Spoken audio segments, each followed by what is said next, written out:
नमस्ते दोस्तों, ज्ञान अर्जित नंबर 1 चैनल पर आपका स्वागत है। दोस्तों, अगर आप श्री कृष्ण के सच्चे भक्त हैं तो वीडियो को लाइक और चैनल को सब्सक्राइब जरूर कर दें। सनातन धर्म की मान्यताओं के अनुसार पति और पत्नी का संबंध 7 जन्म तक होता है।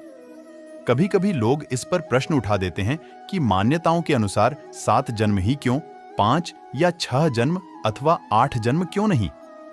कुछ लोग पूछते हैं कि पति पत्नी का संबंध 7 जन्मों का होता है तो क्या 8वें जन्म में वे अलग अलग हो जाते हैं। आइए जानते हैं 7 जन्मों के रिश्तों का रहस्य। दोस्तों, हिंदू धर्म में 7 फेरे और 7 वचनों का प्रचलन है। अग्नि के 7 फेरे लेकर ध्रुव तारे को साक्षी मानकर 2 अजनबियों के तन, मन और आत्मा एक पवित्र बंधन में बांधे जाते हैं। 2 अनजान शरीर, 2 मन और बुद्धि, 2 हृदय और प्राण एक सूत्र में बंधकर जब एक आत्मा बन जाते हैं, तब उनका रिश्ता 7 जन्मों तक न सीमित रह के जन्म जन्मांतरों तक हो जाता है। एक बार जन्म जन्मांतर का रिश्ता स्थापित होने पर जैसे आत्मा परमात्मा में विलीन होकर एक हो जाती है, उसी प्रकार पति अपनी पत्नी में और पत्नी अपने पति में विलीन होकर परम तत्व, परम शून्य, परम सुख, परमात्मा के परमानंद को प्राप्त करते हैं। चाहे ईश्वर के साथ अथवा किसी व्यक्ति विशेष के साथ एक बार जन्म जन्मांतरों का संबंध स्थापित हो जाता है तो वह किसी भी परिस्थिति में नहीं तोड़ा जा सकता है।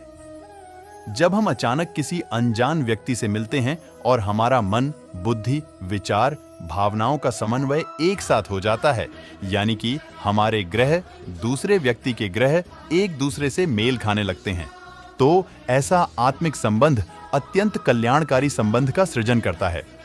भारतीय संस्कृति में आत्मिक संबंध को अन्य किसी संबंध से महत्वपूर्ण माना गया है और ये संबंध धार्मिक रीति से किए गए विवाह और उस विवाह के वचन और फेरों को ध्यान में रखने तथा विश्वास को हासिल करने से कायम होते हैं।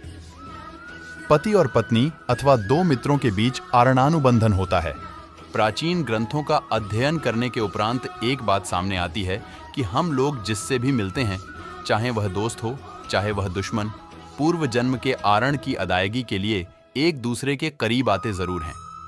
अक्सर 7 जन्म तो छोड़ दिए, एक जन्म में भी पति पत्नी विवाह के कुछ समय बाद एक दूसरे के दुश्मन हो जाते हैं और एक दूसरे के बारे में नाना प्रकार की शिकायतें करने लगते हैं, जो विवाद आगे जाकर कोर्ट कचहरी तक पहुंच जाता है।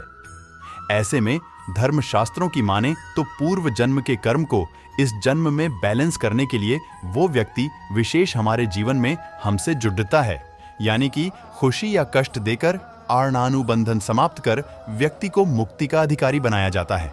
अक्सर लोग जब रिश्तों में चोट खाते हैं तो वह अपने आसपास के ज्ञानी लोगों से पूछते हैं कि इस जन्म में तो उन्होंने सारे अच्छे कर्म किए हैं, तो उन्हें इस प्रकार का कष्ट, पीड़ा एवं संताप क्यों मिल रहा है।